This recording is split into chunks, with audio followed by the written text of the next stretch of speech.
नमस्कार, मैं आपका रमेश सर, हिंदी विषय अध्यापक, कक्षा 6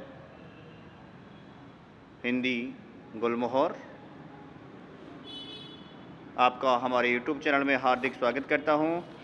आज मैं आपके लिए चैप्टर नंबर 14 मेरा बचपन हिंदी रीडर पाठ लेकर प्रस्तुत हुआ हूं।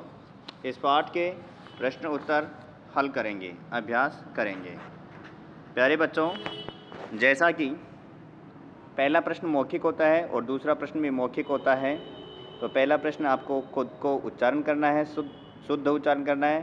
केस, खड़िया, संजोना, आश्चर्य, पयबंद, प्रकृति, किस्सा, घुड़सवारी। नंबर 2 प्रश्न, निम्नलिखित प्रश्नों के उत्तर दीजिए। ये आपको याद करना है। नौकर लेखक को किसकी कहानियाँ सुनाते थे? रामायण की कहानी सुनाते थे। तो आंसर, नौकर लेखक को रामायण की कहानियाँ सुनाते थे। लेखक को खाने पीने में क्या पसंद नहीं था? तो लेखक को खाने पीने में दूध पसंद नहीं था। बचपन में लेखक को घेरे में बंद कर नौकर कौन सी रेखा खींचते थे? तो बचपन में लेखक को घेरे में बंद कर नौकर लक्ष्मण रेखा खींचते थे। ये उसका उत्तर। लेखक को किन किन विषयों में आनंद आता था? उत्तर, लेखक को विज्ञान और चित्रकारी विषयों में आनंद आता था। राइट टिक मार्क, सही उत्तर चुनकर सही का निशान लगाइए। छुटपन में लेखक कहाँ रहा करते थे? तो नर्सरी में रहा करते थे। लेखक का जन्म कहाँ हुआ? तो लेखक का जन्म जोड़ा सांकों में हुआ। प्रारंभ में लेखक को कहाँ जाने का बहुत मन करता था? तो प्रारंभ में लेखक का स्कूल जाने का मन करता था। अति लघुत्तरीय प्रश्न, स्कूल जाने का मन न होने पर लेखक कौन सा बहाना करते थे? तो स्कूल जाने का मन न होने पर लेखक पेट दर्द का बहाना बहाना करते थे। थोड़ा बड़ा होने पर लेखक को किनसे मिलने जुलने के मौके मिलने लगे? तो अपने भाई बहनों से मिलने का मौका मिलने लगा। थोड़ा बड़ा होने पर लेखक को अपने भाई बहनों से मिलने जुलने के मौके मिलने लगे। लेखक का उपनयन संस्कार कब किया गया? तो लेखक का उपनयन संस्कार 12 वर्ष की उम्र में किया गया। प्यारे बच्चों, लघुत्तरीय प्रश्न क, छोटी अवस्था में लेखक कहाँ किसके पास रहते थे? तो छोटी अवस्था में लेखक कहाँ और किसके पास रहते थे? तो उत्तर है इसका, छोटी अवस्था में लेखक नर्सरी में नौकरों के पास रहते थे। छोटी अवस्था में लेखक नर्सरी में और नौकरों के पास रहते थे, या इसको ऐसा भी कर सकते हैं, नौकरों के पास नर्सरी में रहा करते थे। अगला प्रश्न, ब्रजेश्वर के केस, दाढ़ी और चेहरे की बनावट कैसी थी? तो इसका उत्तर यहाँ पर है, यहाँ से आप लिख सकते हैं, वैसे मैं बता सकता हूँ, आपको बता देता हूँ। प्रश्न से लिखेंगे, ब्रजेश्वर के केस और दाढ़ी भूरे रंग की थी।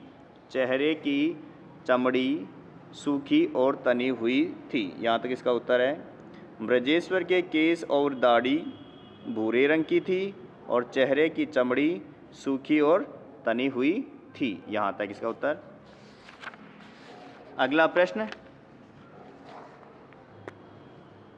पिता के नज़दीक रहकर लेखक ने उनके कौन कौन से काम किए? तो इस प्रश्न का उत्तर भी यहीं से है। पिता के नज़दीक रहकर, यहाँ से इसका उत्तर होगा, ये रहा इसका उत्तर। पिता के नज़दीक रहकर, प्रश्न से लें, पिता के नज़दीक रहकर लेखक ने उनके छोटे मोटे काम किए। जैसे कौन कौन से? उनकी घड़ी में चाबी भरना, अर्थात चाबी भर देते, उनके खुदरे पैसों को संभालना और भिखारियों को भीख देता आदि। ये आप काम लिख सकते हैं। अगला प्रश्न है, लेखक के घर बच्चों को किनका आदर करना सिखाया जाता था? लेखक को बच्चों के घर किनका आदर करना सिखाया जाता था? तो यहाँ से इसका उत्तर है, आप प्रश्न से लेंगे पहले, लेखक के घर बच्चों को प्राचीन धर्मों, परंपराओं, आदर्शों और रीति रिवाजों का आदर करना सिखाया करना जाता था। प्यारे बच्चों, प्रश्न का उत्तर हमेशा पहले प्रश्न से लें और फिर बाद में आप ऐड कर दें, वो श्रेष्ठ उत्तर होता है।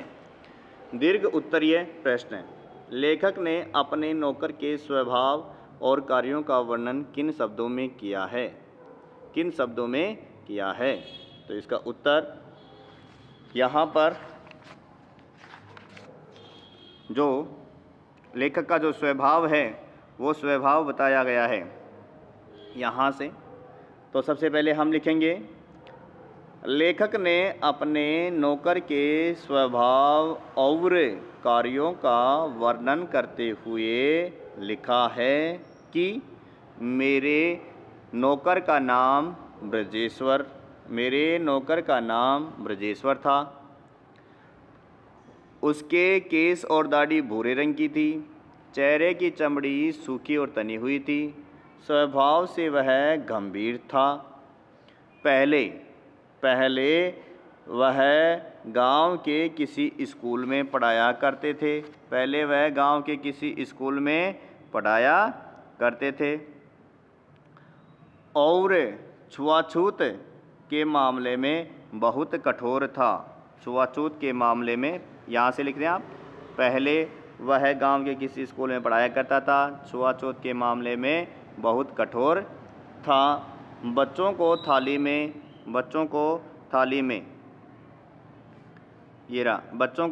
बच्चों की थाली में पूरा खाना कभी नहीं परोसता था। ये आप यहाँ से आप लिख लें। अगला प्रश्न, घेरे में बंद रहना भी लेखक को सुकून देता है, क्यों? लेखक को घेरे में बंद रहना भी सुकून देता है, क्यों?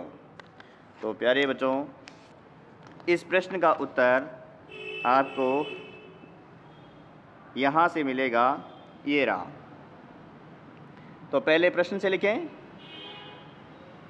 जंगलेदार खिड़की के पास घेरे में बंद लेखक खिड़की से बाहर। जंगलेदार खिड़की के पास घेरे में बंद लेखक खिड़की से बाहर तालाब और बड़े से बरगद के पेड़ को देखते। खिड़की से बाहर तालाब और बड़े से बरगद के पेड़ को देखते। खिड़की से बाहर तालाब और बड़े से बरगद के पेड़ को देखते। चीज़ों को ध्यान से देखना, उन्हें अपनी यादों में संजोना सीखा। यहाँ तक इसका उत्तर है। अगला प्रश्न, सत्य लेखक को किस बात के लिए डराता था और लेखक का अनुभव कैसा रहा? तो इस प्रश्न का उत्तर यहाँ पर, इस प्रश्न का उत्तर है यहाँ पर ये रहा। लेखक को सत्य लेखक को डराते हुए, हमेशा डराता रहता था सत्य। तो यहाँ पे लिखेंगे आप ऐसे कि सत्य लेखक को डराते हुए कहता था कि शांति निकेतन कभी मत जाना, क्योंकि वहाँ का सफ़र बहुत खतरनाक है। बहुत खतरनाक है। वहाँ रेलगाड़ी से जाना होता है और रेलगाड़ी तो मौत का फंदा है, लोगों को इधर उधर फेंकती चलती है। तो इसी के साथ में आप ऐड करेंगे क्या कि लेखक के अनुसार लेखक का जो अनुभव है वो कैसा अनुभव है? वो है जब लेखक ने रेल की यात्रा की तो रेल की यात्रा वैसी भयानक नहीं थी जैसे सत्य ने बताई थी। ये इनका अनुभव रहा। तो ये इसका प्रश्न हो गया, उत्तर हो गया। अगला प्रश्न, अमृतसर में लेखक ने पिता के व्यवहार में क्या परिवर्तन महसूस किया? क्या परिवर्तन महसूस किया? तो उत्तर लिखेंगे, अमृतसर में लेखक के पिता, अमृतसर में लेखक के पिता उन्हें अंग्रेजी, बंगला, व्याकरण, संस्कृत व खगोल विज्ञान पढ़ाते। वे सादा खाना खाते जो लेखक को अच्छा लगता था। लेखक के लिए उनके पिता का यह दूसरा रूप था। लेखक के लिए यह पिता का जो रूप था वह दूसरा रूप था। तो यहाँ पर इसका उत्तर लिख लेंगे। लेखक के लिए उनके पिता का यह दूसरा ही रूप था। I hope clear everyone. अगला प्रश्न, निम्नलिखित कथनों का आशय स्पष्ट कीजिए। प्रकृति और खुले आकाश से दूर एक अलग कमरे में बंद होकर पढ़ना मुझे खराब लगता था। आशय स्पष्ट कीजिए। तो प्यारे बच्चों, एवरीवन रेडी? छोटी अवस्था से ही लेखक का प्रकृति से जुड़ाव हो गया था। उत्तर है ये, छोटी अवस्था से ही लेखक का प्रकृति से जुड़ाव हो गया था। यही कारण है